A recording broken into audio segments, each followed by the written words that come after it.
Hi friends, welcome back to Everyday Medical Solutions. Thanks so much for clicking on my video. This week on the channel, I'll be doing a tabletop review of the Steel Dive SD1970, affectionately referred to as the Captain Willard, because that character from the 1979 film Apocalypse Now, played by Martin Sheen, famously wore a watch similar to this one. In today's video, I will cover who Steel Dive is as a company. I will go over the history of the watch, its specifications, feature set, and outline what I think are the attributes of an optimal EMS watch. I will annotate in the description the timestamp of each section for your convenience, because I'm thoughtful like that. In the meantime, watch this rad intro video.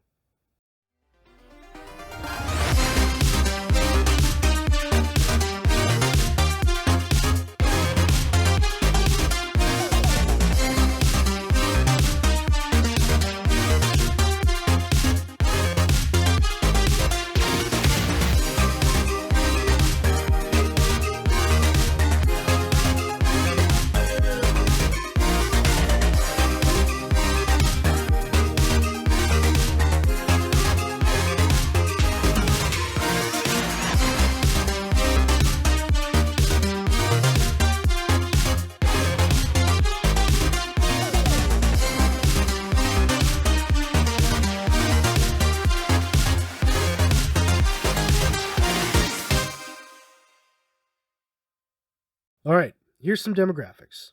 Steel Dive was founded in Guangzhou, China in August of 2008.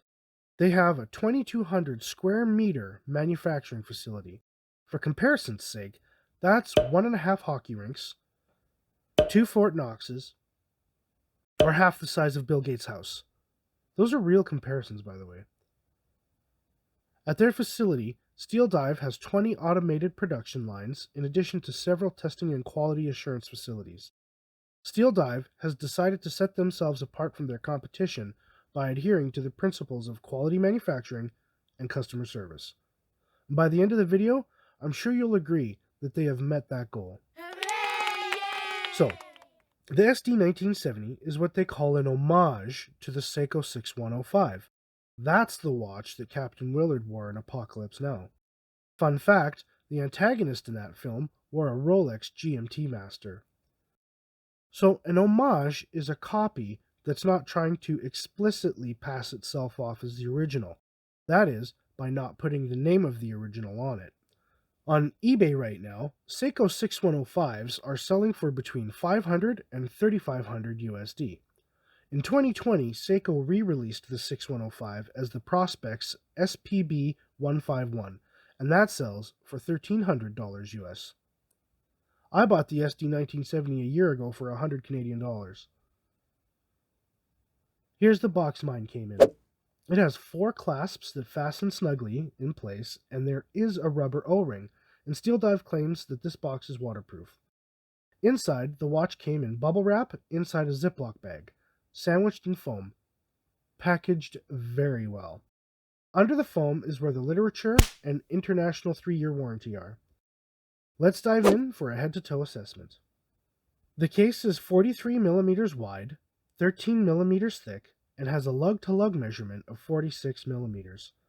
The lug width is 20 millimeters, and that's the pertinent measurement to replace the bracelet, which is made from 316L stainless steel. Here, you can see that the solid 3-piece oyster-styled links and case are brushed on the front and polished on the sides. One thing that I am overly thankful for is that this bracelet does not pinch your arm hairs. Kind of ironic that a Seiko homage nailed that. I'm looking at you, SNK795. I removed 3 of the links and replaced the signed stamped clasp with a milled clasp that has 3 micro adjustments. The bracelet is attached via solid female end links. Notice the fit and finish here are near perfect. See how the links fold flat and flush against the case? This is why a watch this size is so comfortable. It might measure 43 by 46 millimeters, but you don't notice it because this feature and the geometry of the case. The angles on either side of this watch make it extremely wearable and comfortable.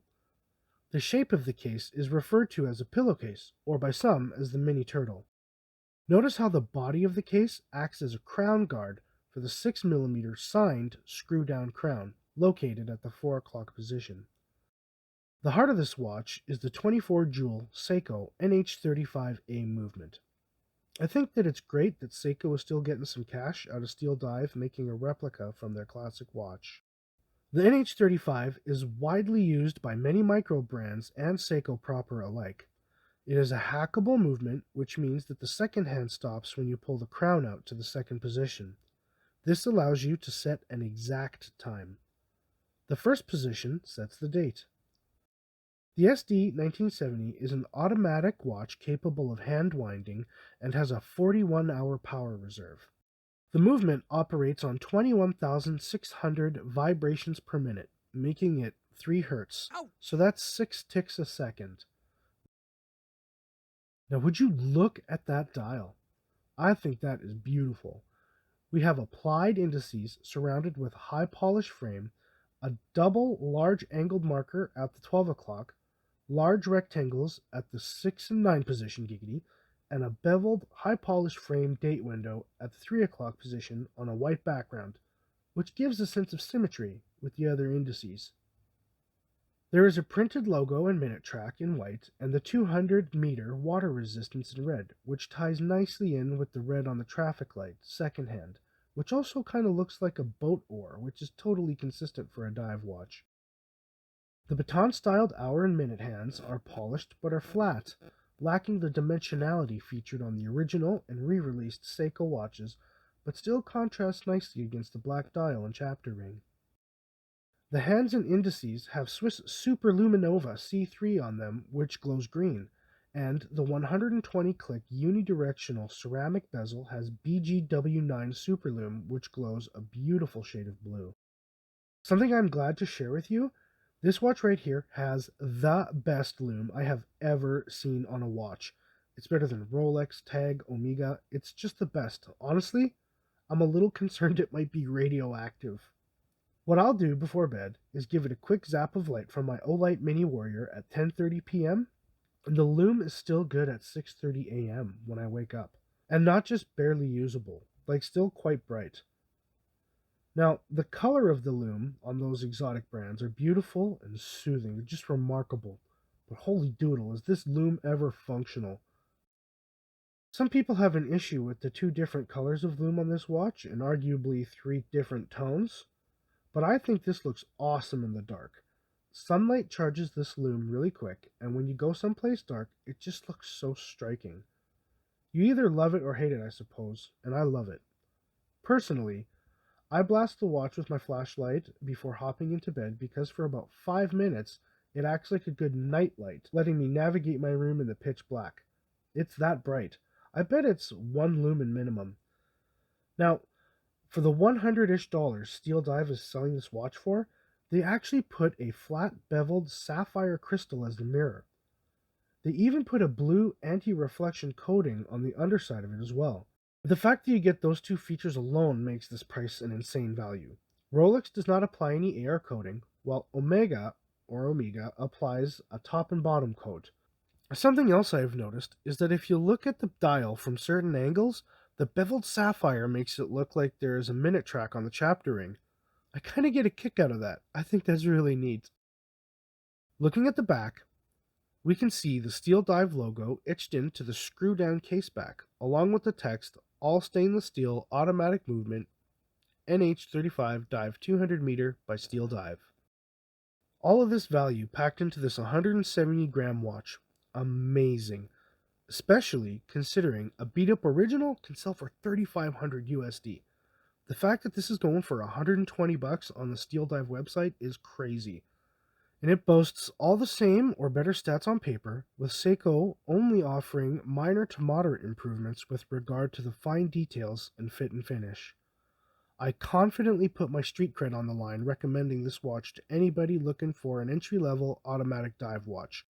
I have other recommendations too, coming in future videos. Now, let's discuss what I look for in a watch I'm going to wear in or on duty. I definitely want something that's not going to run out of batteries. Automatic self-winding watches take care of that. I want something that has a second hand for when I'm measuring resps. Just kidding. But measuring heart rate can be accomplished easily just by counting beats for 3 indices. I want something that I can use cavi wipes on. Thank you, 316L surgical grade stainless steel. And something I can wash with soap and water. Thank you, 200-meter dive rating. Obviously, I need something durable. The stainless steel case and bracelet and sapphire crystal address that. Something I can read in low light. Big check mark there. And I want something comfortable. You can easily swap out the strap for any 20mm strap available on Amazon, and the geometry of the case seems divinely inspired for comfort. You know, throw a star of life and a "so others may live" inscription on the dial, and you, sir, or madam, have the perfect watch for a first responder. Boom, I said it. I stand by it. That was this week's Tabletop Gear Review. I sure had a fun time, so thank you for watching my video. I'm so funny and handsome. But actually, thanks for checking out my video of the SD1970. Just as a bonus, I'll mention Steel Dive now makes a variation with a day-date complication. So if you were wanting one like that, Steel Dive is heard and delivered. For upcoming channel news, I'm considering doing a Meditation Monday, perhaps, where I'll release a different video geared towards improving mental health or cognitive performance. Maybe I'll call it Mental Mondays or something, I don't know. Leave a comment if you think that would be neat in 2020 TOO. Thanks again, and good luck out there. See you next time.